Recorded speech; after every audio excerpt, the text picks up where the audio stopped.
Hi guys and welcome. Aren't you annoyed with these pesky zombies multiplying around you when you just punch one of them by accident? Those sneaky creepers blowing at you in the worst possible place? Or skeletons with shooting skills have greatly surpassed your poor connection to the server? Don't you want just sometimes to have your pick and have yourself a caving session without the worry of getting killed? Or traverse the end without worrying about looking at somebody's eyes accidentally? Or maybe you just want to build or fix your mob farm without even the need of turning it off. Would it be cool to have just a single button to turn all of your hostile mob farms in the world from one place? Or do you just want to have a peaceful Christmas in your hardcore world? If you answered yes to any of those questions, you should keep watching this video because today I'll show you 3 simple methods you can use to turn off hostile mob spawning in vanilla Minecraft. And it doesn't involve using some exotic mobs like shulkers or withers. These 3 methods are different and applicable to various scenarios, but I bet you will find something interesting for you. And the most you need to do for the most complex of these methods I'll show you today is a good pickaxe and a bunch of hoppers. So now, as I grabbed your attention, let's get started. But first, a few facts about hostile mobs and how they spawn. A game tries to keep a balance of hostile mobs around you by limiting their number to about 0.35 mob per eligible chunk, which adds up to about 70 mobs per player. But these limits are shared between all the loaded players and all the loaded chunks, meaning that if you start a fresh world, let's say with 2 players, they should be evenly distributed around the caves and all the dark spots. What if one of them lights up the area surrounding their base? Then all the 140 mobs, which is a cap for 2 players, will concentrate around the other one, making their life twice as more miserable. What if the other player tries to combat the problem and lights up their place as well, but he doesn't do a good job? Then all their mobs will concentrate in these poorly lit places, making the issue of dealing with them even more miserable. So the basic idea behind hostile mob switches is to create an area where you can store enough hostile mobs to fill up the mob caps for all the players on the server. The problem is that without player presence, regular mobs will despawn unless you collect enough special mobs that don't despawn like shulkers or withers, but that might be problematic. The first method is a very simple one, but surprisingly many people forget about it. It's only applicable to multiplayer servers and required to use an extra account. On the upside, it doesn't require any setup and works in all dimensions. Simply we need to log in another account in a separate location where we have some sort of an XP farm or a hostile mob farm where we can disable safely killing of the mobs. And if we collect enough mobs around that AFK player to fill up the mob cap for all the players on the server, mobs simply will not spawn at all. Let's see the first example. This is my simple guardian drop farm where I installed a little switch here for demonstration. It turns the water in the collection area, catching the dropping guardians and leaving them alive. And in a relatively quick time we will have over 70 guardians here in this area. Now let me quickly switch the accounts and check how it is going to look from the perspective of the other player. So as I'm logging in, I notice immediately that on the other screen the number of guardians raised pretty much instantly to about 95, which means that we have managed to spawn around 50 mobs around us, not 70, and with time, as mobs around me are despawning, more and more guardians will pop up in the other location. You can speed up this process by trying to stay mobile or the best to fly up into the sky to get local mobs to despawn completely.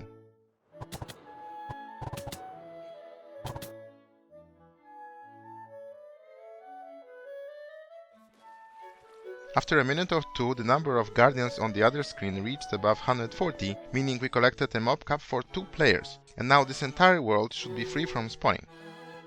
Because all these techniques only work per world, if we for example want to have a peaceful Nether, which is another world, we need to build up the same number of mobs using for example a blaze spawner. In this case we don't need to wait for other players to log in because spawners will keep spawning mobs as we stand near it, so simply build up in this case 140 blazes, which should take less than 20 minutes with a single spawner, and then move out just outside of the range of the spawner, so we are not making new blazes, but we are close enough to keep the blazes from despawning. And we are good to go. Now with another account I can just go into the Nether and enjoy peaceful nature of this place. Second and the third technique does not require an extra player, which means that we can use them in both single player game and multiplayer servers as well. And they both involve using lazy chunks to store our mob cap of mobs while we are somewhere else in the world enjoying our peaceful existence. Since we are using lazy chunks, as an added bonus it also reduces the strain on the client and the server as well, as our mobs, which will be loaded in memory, will not be processed at all on both client and the server side. The only downside to this technique is the fact that it only works in the overworld. For servers in the Nether and the End, the easiest is to use this first technique using either an Enderman farm or a Blaze farm.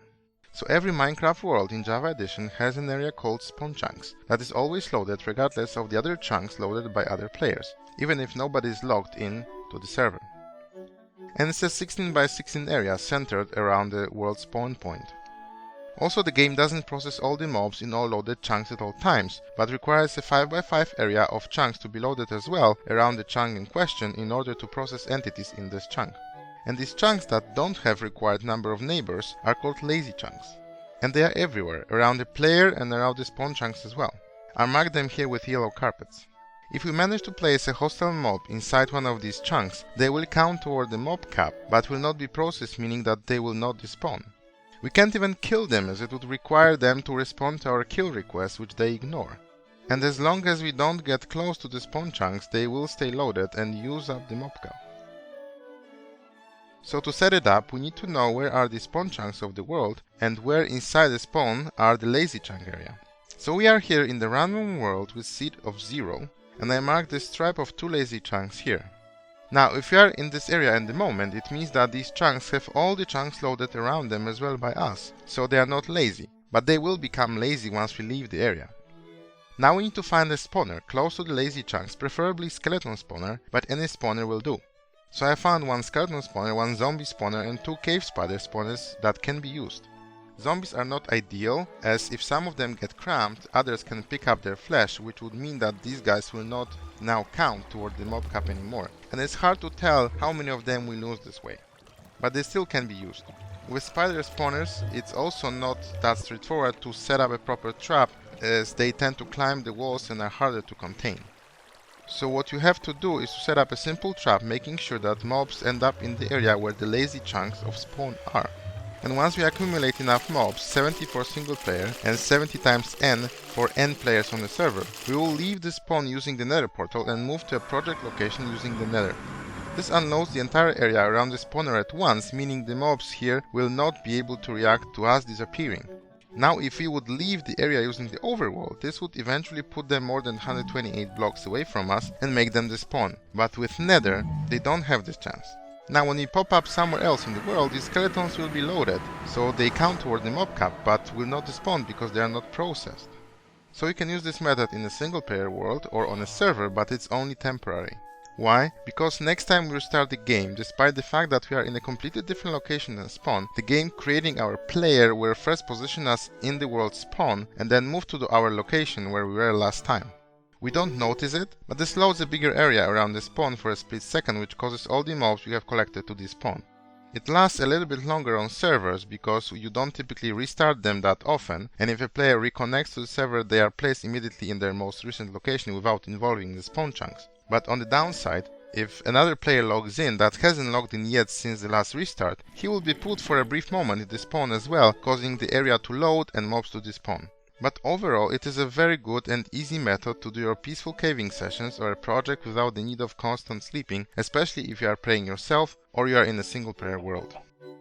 The last technique is the most refined one. It's permanent unless we disable it ourselves. It's toggleable, meaning you can turn it on and off on demand. Unlike the previous method, you can still use your spawn chunks, and you can set it up for as many players as you want. It works in a single player as well, but it requires a little bit of a setup, and a little bit of branch mining, which is not a bad thing.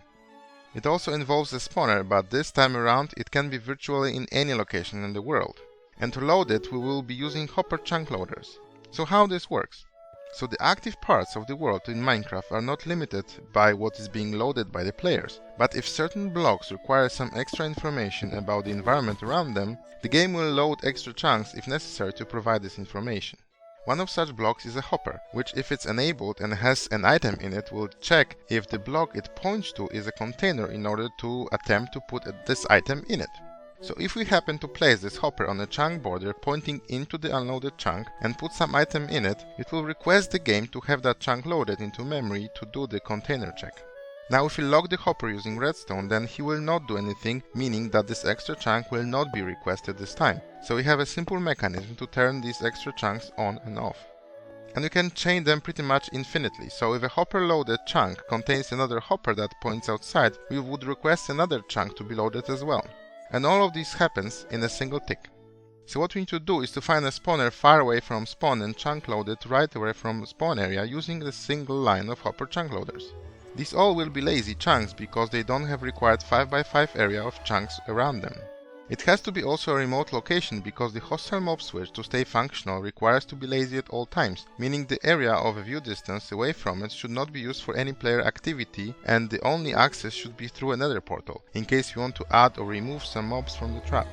Now, if you are on a server, it is very important that when you are done setting up the mob cap of mobs or adding to it, at the moment when you are leaving the area using another portal, and this is also applicable to the previous method, we politely ask all other players to either log out for a couple minutes or go to the Nether or the end. If you leave the area at this point, all these chunks around the spawner will be loaded for up to 45 seconds, and if there is anybody else in the world, it will cause all these mobs to despawn. We also need to wait these 45 seconds in the Nether as well before we go back to the overworld again. Once these other chunks are shelved off, this would mean that our chunk with the trap is now hopper chunk loaded and these mobs are now in a lazy chunk. So that would be all, but there is one more issue. Every 45 seconds the server clears up the memory of all the loaded chunks that are not in the range of any player and unloads them. Since our mob trap is loaded by hoppers and not players, all this chain is being unloaded every 45 seconds. And it's just for one tick, because the next tick hoppers will load the entire structure again. This means that we have one tick every 45 seconds when mobs can spawn, and it spawns actually quite a lot of them in a typical world. But there is a way to mitigate that as well. And it is by loading even more chunks. The matter of the fact is that the game will only attempt to unload 100 chunks at a time, meaning that if we have more than 100 chunks loaded by the hoppers, and if the chunk with our mob trap is not in the first part of this list, it will stay loaded in hope of being unloaded next time. But the same hoppers in this hopper chain will load all the missing 100 chunks within the network on the next tick, which would prevent our trap of getting unloaded at all. The problem is that the order on this list of chunks to be unloaded is random, but it is deterministic, meaning that it is the same every time server attempts to save down some unused chunks. So what can be done is we can continue with our hopper chunk loading going further into the world until we chunk load significantly more than 100 chunks. So it doesn't have to be in a straight line. In my setup I started branching off in stripes of 4 chunks. This keeps all of them lazy, which reduces lag from the fact that we don't need to process entities in the chunks. And again, it is good if this area is not used for any player activity, but if somebody loads it by accident, it will not break the mob switch, but possibly allow this one tick to spawn the mobs while these extra chunks are being loaded. So I used in total 180 hoppers in the entire network, meaning I had about 45% chance for our spawner chunk to be behind the first 100 chunks, and it actually worked out on the first try. But if you are less lucky, you can always add more chunks to the network, or if it doesn't work because your spawner chunk happened to have a very high priority, you can always try to move these mobs away to the neighboring chunks, hoping these ones are further down the list. To verify if our mob trap stays permanently loaded, you can simply go to some location in the middle of nowhere and either type save all command or wait this 45 seconds, and if no mob spawns, it means that we got lucky this time, but if some of them spawn, this means we just have to fiddle with chunks a little bit, either add some more or move the mobs and store them in a different chunk. So let's quickly come and check how I set it up myself. So my base is in spawn, so I placed the button for the switch on these 2 very special blocks, the oak and the egg. The egg is what everybody knows what it is. It is from the dragon, the only egg from a legal source before it got duplicated. And the oak is the special oak. You also have one of them as well in your world, and we'll see it in a moment.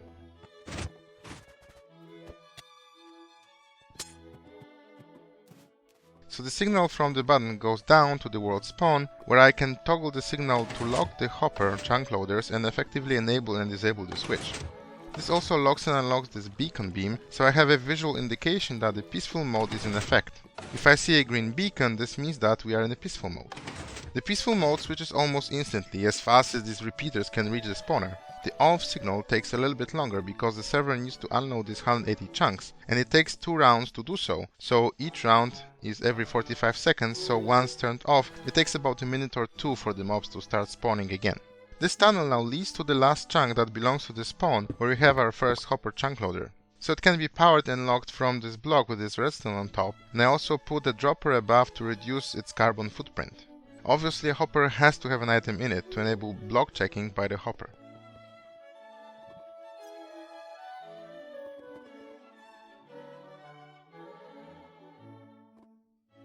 this hopper chain continues to the trap, which is in this chunk, which is right here. Since the spawner is on the chunk border, I have to make sure I channel the skeletons with water to the proper chunk loaded by the hoppers.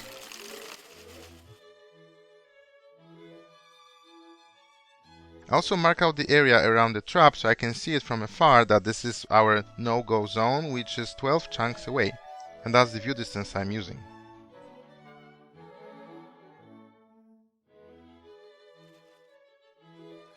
Oh, diamonds! And then the line continues to the comb structure far away from here.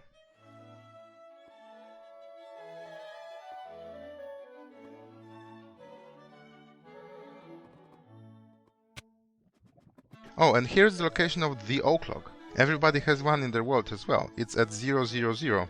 And I didn't know that it's actually accessible without breaking any bedrock, meaning that this is the only legit way of digging into the void.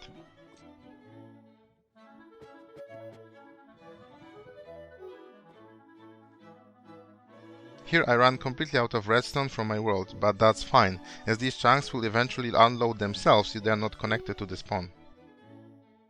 And here's the set comb structure of chunk loaders, which load a strap of 4 chunks with a break of 1 chunk to prevent them from forming entity processing chunks, which reduce carbon footprint even more. Now, does this network cause any additional lag, you may ask? Not really. A single player with a view distance of 12 chunks loads 625 chunks on his own, and 530 of them process entities. Here we load extra 180 chunks, and none of them are entity processing, so the impact should be minimal. And we get benefits of having no hostile mobs around us, which improves both server and client performance. So that were 3 simple methods you can use to disable hostile mobs spawning in your world and have yourself a peaceful holiday season. I would like to thank Ragu and Ilmango from the Cycraft server to help me figure out all the nooks and crannies of chunk loading and unloading issues. I also verified all these facts myself by checking against the game code. I would also like to thank Reye for making me the new intro and outro I have been using for some time. You can find Reye's channel in the description. He's doing some technical stuff with Minecraft PC and Pocket Edition, so check it out. So if you enjoyed the video, leave me a like, subscribe if you haven't done it already, and leave me a comment in the downer if you have any questions about any of these methods. So have a peaceful Christmas and see you in the next one. Bye bye!